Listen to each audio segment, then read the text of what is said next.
নমস্কার বন্ধুরা, সবাইকে স্বাগত জানাই শ্রাবন্তী কিচেন অ্যান্ড ডেইলি ব্লগে। আজকে নিয়ে চলে এসেছি আরও একটা রেসিপি। আজকে বানাবো কড়াইশুঁটির কচুরি। তো প্রথমেই আমি এখানে ময়দাটা মেখে নেব। এখানে নিয়ে নিচ্ছি আমি 2 বাটির একটু বেশি, অর্থাৎ আড়াই বাটির মতো ময়দা। দিয়ে দিচ্ছি একটু নুন, আর দিয়ে দিচ্ছি এখানে 3 চামচ সাদা তেল। আপনারা চাইলে এটা ঘি দিয়েও মাখতে পারেন, আর এটা চাইলে আপনারা আটা দিয়েও বানিয়ে নিতে পারেন। তো এটা আমি ময়দা দিয়ে বানাবো। তো সমস্ত উপকরণগুলোকে হাত দিয়ে বেশ ভালো করে মিক্স করে নেওয়ার পর জল দিয়ে আমি এটাকে মেখে নিচ্ছি। এখানে আমি নর্মাল ওয়াটার ব্যবহার করছি, কোনো রকম গরম জল বা বেশি ঠান্ডা জল এখানে নিচ্ছি না। রুম টেম্পারেচারে থাকা জল দিয়ে বেশ ভালো করে মেখে এটাকে একটা ডো বানিয়ে নেব। নর্মালি আমরা যেমন বাড়িতে রুটি পরোটার জন্য ডো বানাই, ঠিক সেরকমই এখানে আমরা ময়দাটা একই রকমভাবে মেখে নিলাম। তো এবারে এটা থেকে আমি লেচি কেটে নেব।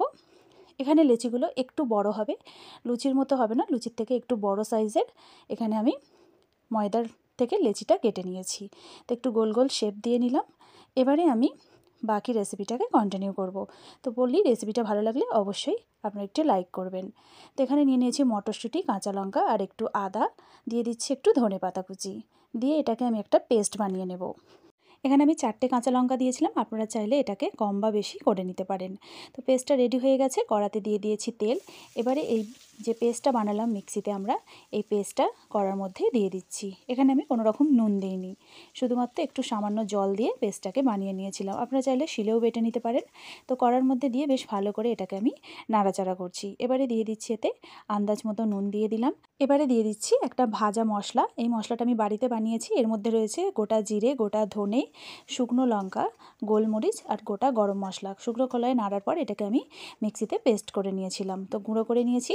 নেওয়ার পর এটা আমি দিয়ে দিয়েছি। দিয়ে এবারে কড়াইশুঁটির এই পুরটা আমি রেডি করছি। বেশ ভালো করে নাড়াচাড়া করব বেশ কিছুক্ষণ সময় ধরে, যতক্ষণ না পুরটা শুকনো শুকনো হয়ে আসছে ততক্ষণ এটাকে আমি নাড়তে থাকবো। কড়ার মধ্যে এটা একটু নাড়বেন, আর ফ্লেমটা এখানে আমি মিডিয়ামে রেখেছিলাম, খুব বেশি হাই ফ্লেমে দেবেন না। এরকমভাবে নেড়ে নেড়ে পুরটাকে একটু শুকনো করে নিতে হবে। তো মোটামুটি দেখুন এটা শুকনো হয়ে এসেছে, এটা রেডি হয়ে গেছে। এবারে আমি এটা তুলে নিচ্ছি। এটাকে একটু এরকমভাবে মিলে মিলে দেবো, তাহলে তাড়াতাড়ি ঠান্ডা হয়ে যাবে। সেই জন্য একটা থালার মধ্যে এরকমভাবে মিলে একটু রেখে দেবো কিছুক্ষণ, যতক্ষণ না পুরটা ঠান্ডা হচ্ছে। তো এবারে পুরটা ঠান্ডা হয়ে গেছে, তারপরে দেখাচ্ছি। হাতে একটু সামান্য সাদা তেল নিয়ে নিয়েছি। নিয়ে যে ময়দার লেচিগুলো আমি করে রেখেছিলাম এরকমভাবে খিলি করে নেব। নিয়ে এর মধ্যে আমি পুরটা ভরে দেবো। তো প্রথমে দেখুন এরকমভাবে হাত দিয়ে একটু গোল করে নিয়ে খিলিটা বানিয়ে নিয়েছি। এবারে আমি পুরটা দিয়ে দিচ্ছি। বেশ কিছুটা পুর দিচ্ছি যাতে পুরটা চারিদিকে ছড়িয়ে পড়ে, তবে খুব বেশি দেবেন না, দিলে কিন্তু এটা ফেটে যেতে পারে।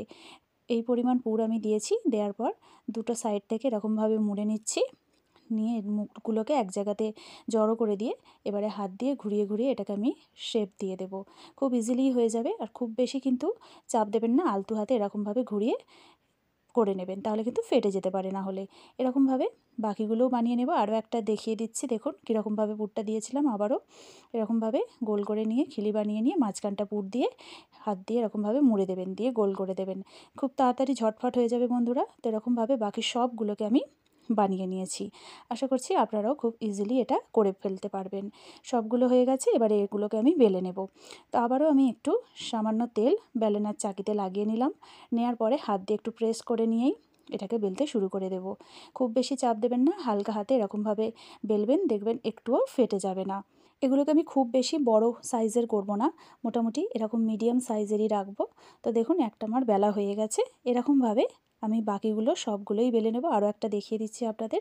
দেখুন এরকম ইজিলি হয়ে যাচ্ছে, খুব তাড়াতাড়ি হয়ে যাবে। তবে রুটির মতো বিশাল বড় বড় করতে যাবেন না, মোটামুটি এরকম সাইজের রাখবেন, তাতে দেখতেও ভালো লাগবে।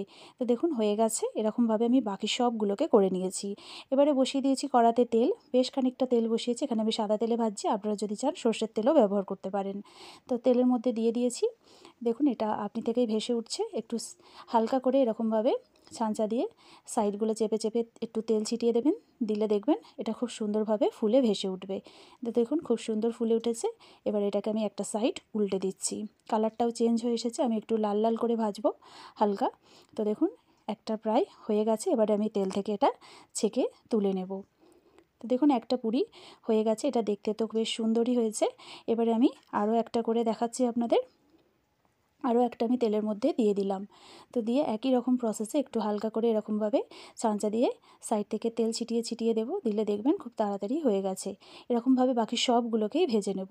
তো বন্ধুরা, আপনাদের এই রেসিপিটি কেমন লাগলো অবশ্যই আপনারা কমেন্ট বক্সে জানাবেন। ভালো লাগলে লাইক করবেন। এরকম রেসিপি দেখতে চাইলে চ্যানেলটিকে অবশ্যই সাবস্ক্রাইব করবেন আর পাশে থাকা বেল আইকনটি প্রেস করবেন। তো দেখুন বন্ধুরা, আরও একটা ভেজে ফেলেছি।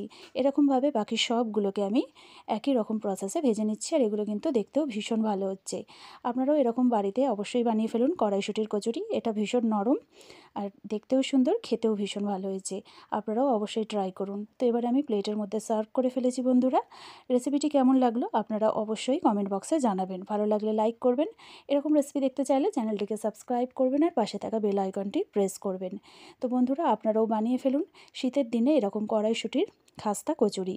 রেসিপিটি অবশ্যই বাড়িতে একবার হলেও ট্রাই করুন। তো এখানে আমি সমস্ত কচুরিগুলো একসাথে আরও একবার দেখিয়ে দিলাম। আর পুরটাও চারিদিকে বেশ ছড়িয়ে পড়েছে, দেখতেও বেশ সুন্দর এসেছে রঙটা। তো বন্ধুরা, আজকের মতো এখানেই রেসিপিটি শেষ করছি। রেসিপিটি দেখার জন্য থ্যাংক ইউ সো মাচ।